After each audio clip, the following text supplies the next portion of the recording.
એક 26-27 વર્ષની યુવતી મારી પાસે રોજ દૂધ લેવા આવતી હતી. તે વિધવા હતી અને દેખાવમાં ખૂબ જ સુંદર લાગતી હતી. હું ઘણીવાર તેને જોતો જ રહેતો હતો. એક દિવસ તે મારા ઘરે દૂધ લેવા આવી. તે દિવસે તે બહુ નારાજ હતી અને રડી રહી હતી. હું તેની પાસે ગયો અને તેનો હાથ મારા હાથમાં લીધો. મિત્રો, આજની અમારી કહાની માત્ર શિક્ષણ અને મનોરંજન માટે છે. આ કહાનીના પાત્રો અને ઘટનાઓ કાલ્પનિક છે, તેથી તેનો કોઈ પણ વ્યક્તિ, જગ્યા કે સંસ્થા સાથે સંબંધ નથી. તો ચાલો હવે શરૂ કરીએ આ રસપ્રદ કહાની. નમસ્કાર મિત્રો, મારું નામ સુધીર છે. હું ગ્રેજ્યુએટ છું, પરંતુ મને નોકરી મળી નહોતી. હું બિલકુલ એકલો છું, કારણ કે મારા માતા પિતા હું નાનો હતો ત્યારે ગુજરી ગયા હતા. હું એક નાનકડા ગામમાં રહું છું. મારી પાસે થોડું ખેતીનું કામ છે અને 4-5 ભેંસો અને 2-3 ગાયો છે. હું મારી ગાય ભેંસોનું દૂધ ડેરીમાં નાખું છું અને થોડું દૂધ ગામના લોકો મારી પાસેથી ખરીદીને લઈ જાય છે. એક દિવસ સવારે હું વહેલા ઉઠ્યો, ગાય ભેંસનું દૂધ દોયું અને નાહીને ઘરે બેઠો હતો. ત્યારે દરવાજા પર ટકોર થઈ. મેં અંદર આવવા માટે કહ્યું. દરવાજો ખુલ્યો તો એક સુંદર, લગભગ 27-28 વર્ષની યુવતી અંદર આવી. તેણે મારી તરફ જોઈને સ્મિત કરતાં કહ્યું, મારે અડધો લીટર દૂધ જોઈએ. પછી તેણે પૂછ્યું, દૂધનો ભાવ શું છે? મેં કહ્યું, દૂધ 60 રૂપિયા લીટર છે. અડધા લીટરના 30 રૂપિયા થશે. એ યુવતી સાથે મારી ઓળખાણ નહોતી. તેણે કહ્યું, ઠીક છે. મેં મારા દૂધના કેનમાંથી અડધો લીટર દૂધ તેની નાની તપેલીમાં નાખી દીધું. પછી તેણે કહ્યું, હું આ ગામની નથી. મને રોજ સવારે અડધો લીટર અને સાંજે અડધો લીટર દૂધ જોઈએ. મારે એક નાનું બાળક છે. મેં હા પાડી દીધી અને તેની તરફ જોતો જ રહ્યો. તે સ્મિત કરતાં દૂધની તપેલી લઈને ચાલી ગઈ. હું તેને જતી વખતે પાછળથી જોતો જ રહ્યો અને મનમાં વિચાર આવતો રહ્યો કે આ યુવતી કોણ હશે, કારણ કે મેં તેને પહેલીવાર જોઈ હતી. આ રીતે એ દિવસ પસાર થઈ ગયો. સાંજ થતી હતી ત્યારે ફરી ગાય ભેંસનું દૂધ દોઈને મેં કેનમાં ભર્યું. ત્યારબાદ હું મારા ભોજન બનાવતો હતો. લગભગ સાંજે 7 વાગ્યે ફરી દરવાજા પર ટકોર થઈ. મને લાગ્યું કે સવારે આવેલી એ જ યુવતી હશે. મેં અંદર આવવા માટે કહ્યું. દરવાજો ખુલ્યો અને એ જ યુવતી સ્મિત કરતાં અંદર આવી. હું ભોજન બનાવતો હતો, પરંતુ તેને જોઈને ઊભો થઈ ગયો અને હાથ ધોઈને અડધો લીટર દૂધ તેની તપેલીમાં નાખી દીધું. હું ચોરીથી તેની તરફ જોઈ રહ્યો હતો. તે પણ મારી તરફ જ જોઈ રહી હતી. પછી તેણે કહ્યું, શું હું તમને મહિને છેલ્લે પૈસા આપી દઉં તો ચાલશે? તમે રોજનો હિસાબ લખતા રહેજો. એવું તો હું ગામના બધાને કરતો હતો. મારી પાસે એક દૂધની ડાયરી હતી, જેમાં બધાનું નામ અને રોજનો હિસાબ લખતો હતો. મેં એ જ ડાયરી કાઢી અને કહ્યું, તમારું નામ જણાવો. તેણે કહ્યું, મારું નામ માધુરી છે. હું વિષ્ણુ મામાના ઘરે રહું છું. તે મારા મામા છે. વિષ્ણુ તાવ મારા સારા પરિચિત હતા. મેં તેનું નામ ડાયરીમાં લખી લીધું અને એન્ટ્રી કરી દીધી. હવે માધુરી રોજ સવારે અને સાંજે દૂધ લેવા મારા ઘરે આવવા લાગી. ધીમે ધીમે અમારી ઓળખાણ વધવા લાગી. એક દિવસ મને ખેતરમાં થોડું કામ કરવા માટે સ્ત્રીઓની જરૂર હતી. મેં પાડોશની કાકીને કહ્યું, મારે ખેતરમાં 2-3 મજૂરી માટે સ્ત્રીઓ જોઈએ છે. તમે આવશો?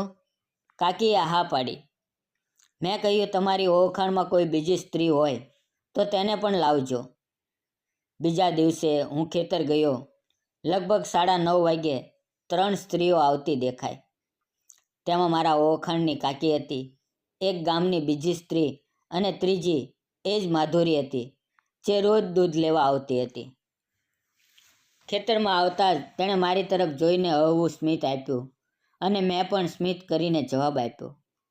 ત્યારે કાકીએ મને કહ્યું, આ માધુરી છે.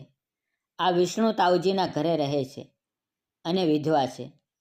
તેને એક નાની દીકરી છે અને તેના ઘરની હાલત બહુ ખરાબ છે.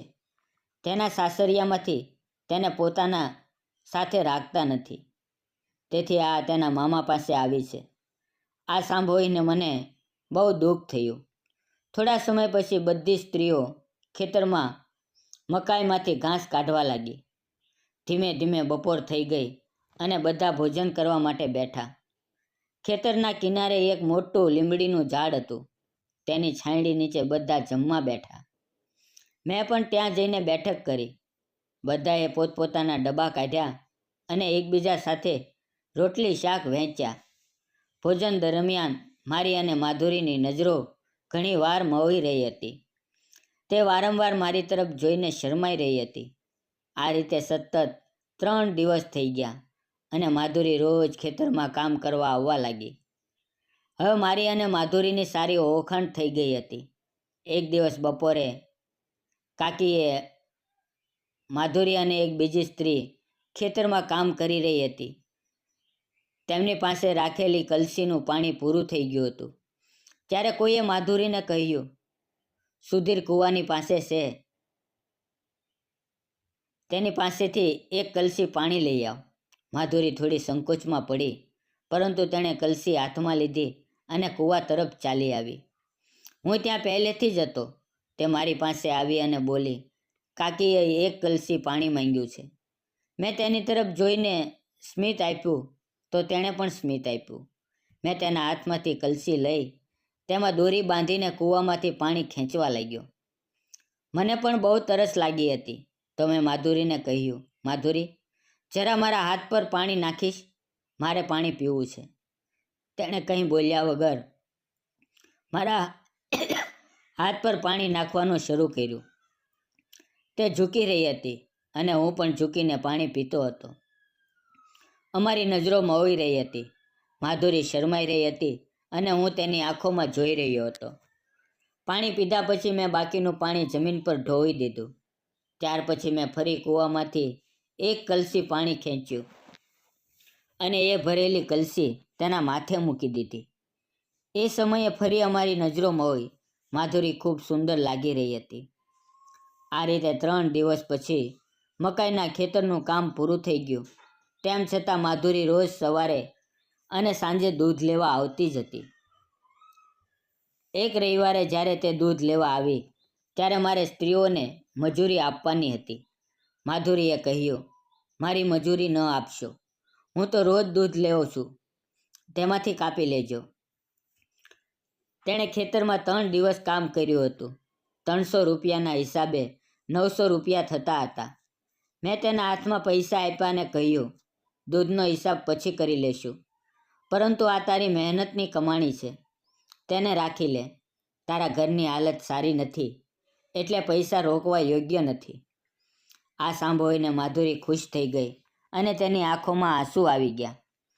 મેં તેને બેસવાનું કહ્યું અને હું અંદર જઈને ચા બનાવવાની તૈયારી કરવા લાગ્યો. ત્યારે માધુરી અંદર આવી અને બોલી, લાવો હું ચા બનાવી દઉં. તેણે મને બાજુએ કર્યો અને મારા રસોડામાં જઈ ચા બનાવવા લાગી. હું તેને જોઈ રહ્યો હતો અને તે પણ સ્મિત કરતા મારી તરફ જોઈ રહી હતી. 2 કપ ચા બનાવી અને અમે બેસીને વાતો કરતા ચા પીવા લાગ્યા. મેં તેને તેના ભૂતકાળ વિશે પૂછ્યું તો તેણે કહેવાનું શરૂ કર્યું કે મારા લગ્ન 3 વર્ષ પહેલાં થયા હતા. મારા પતિ રાજમિસ્ત્રીનું કામ કરતા હતા. એક દિવસ તે એક ઘરમાં કામ કરતા હતા ત્યારે ઉપરથી પડી ગયા અને એ અકસ્માતમાં તેનું મોત થયું. એ સમયે મારી દુનિયા તૂટી પડી. હું પૂરેપૂરી એકલી થઈ ગઈ. એ સમયે હું ગર્ભવતી હતી. મારા માતા પિતાએ મને સંભાળી અને સમજાવ્યું. પછી મેં મારા બાળક માટે જીવવાનો નિર્ણય કર્યો. થોડા મહિના પછી મારે દીકરી થઈ. દીકરી થવાને કારણે મારા સાસરિયાઓ મારા પર નારાજ થયા. તેઓને વંશ વધારવા દીકરો જોઈતો હતો, જે હું આપી શકી નહોતી.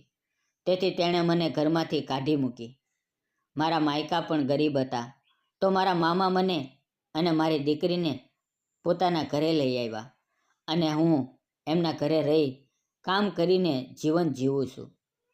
મામા બહુ સારા છે. એનું દુઃખ સાંભળી મને બહુ દુઃખ થયું. પછી તેણે મને પૂછ્યું, તમારા ઘરે કોઈ નથી રહેતું? હું ઘણીવાર આવી છું, પણ હંમેશા તમને એકલા જ જોયા છે. મેં કહ્યું, હા, જ્યારે હું નાનો હતો ત્યારે જ મારા માતા પિતા દેવ થઈ ગયા. બધી જવાબદારી મારા પર આવી ગઈ. છતાં હિંમત રાખી અભ્યાસ કર્યો અને ગ્રેજ્યુએશન પૂરું કર્યું.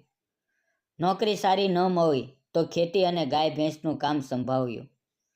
આમાં પણ સારી કમાણી થઈ જાય છે, એટલે ખુશ છું. લગ્નના પ્રસ્તાવ તો આવ્યા, પરંતુ હજી સુધી યોગ્ય છોકરી મળી નથી. આ સાંભળીને તેણે સ્મિત કરતાં પૂછ્યું, કઈ પ્રકારની છોકરી જોઈએ છે તમને? મેં હસતા હસતા કહ્યું, તારા જેવી, સુંદર, સમજદાર અને સાથ આપનારી. આવી મળી જશે તો જીવન બની જશે. આ સાંભળીને માધુરી શરમાઈ ગઈ. આ રીતે થોડા દિવસો પસાર થઈ ગયા. હવે મને માધુરીની આદત પડી ગઈ હતી. તેને જોયા વિના મારો દિવસ પૂરો થતો નહોતો. એ તો મારા સપનામાં પણ આવવા લાગી હતી.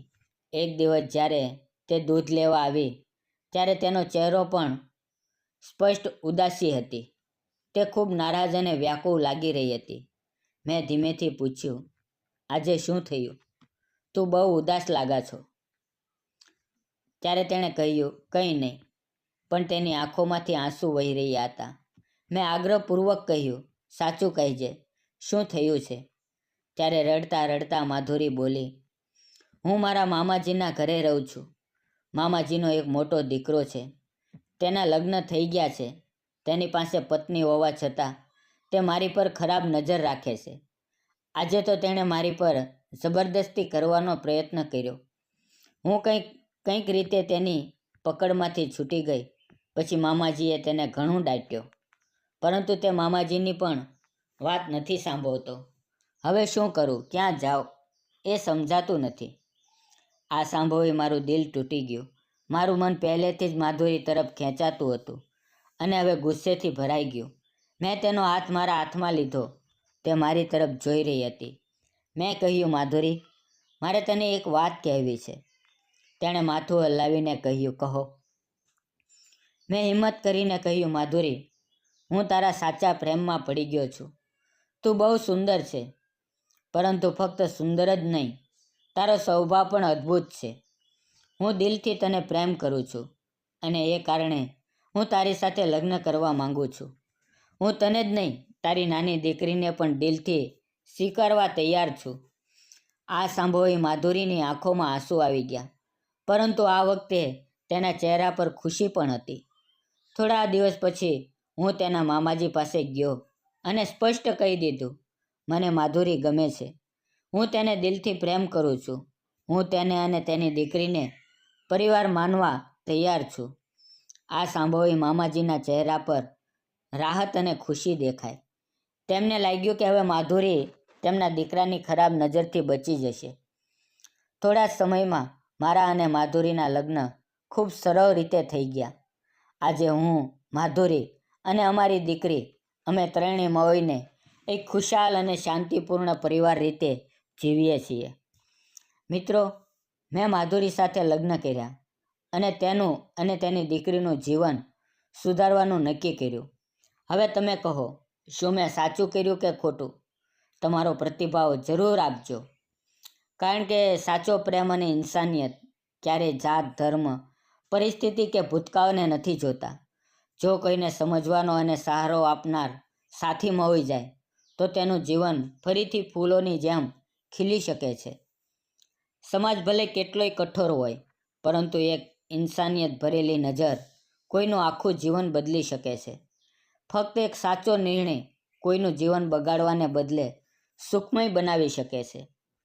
તેથી ક્યારેય કોઈના દુઃખનો ફાયદો ન ઉઠાવવો, પરંતુ તેનો હાથ પકડવો, તેના આંસુ પોચા કરવા, એ સાચી ઇન્સાનિયત છે. મિત્રો, તમને આ વિડીયો કેવો લાગ્યો?